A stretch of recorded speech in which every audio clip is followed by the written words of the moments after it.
First impressions happen fast, and on a video call, your first impression is your light.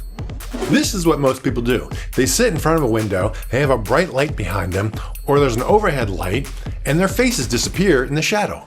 The camera exposes the brightest light in the picture, and in this instance, the brightest light is not your face. Professional photographers and videographers have used the same principles for over 100 years.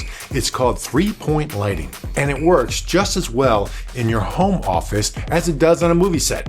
Here's how it works.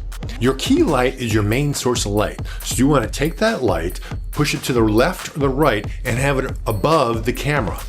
Just make sure that the light behind you is not brighter than your key light. That's the most important thing. Your key light has to be the brightest light. The difference is immediate.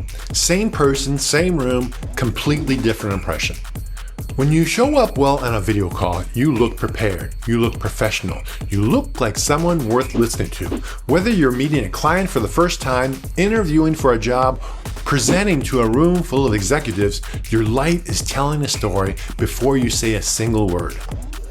Don't let bad lighting be the reason they didn't take you seriously. Light yourself well, show up well.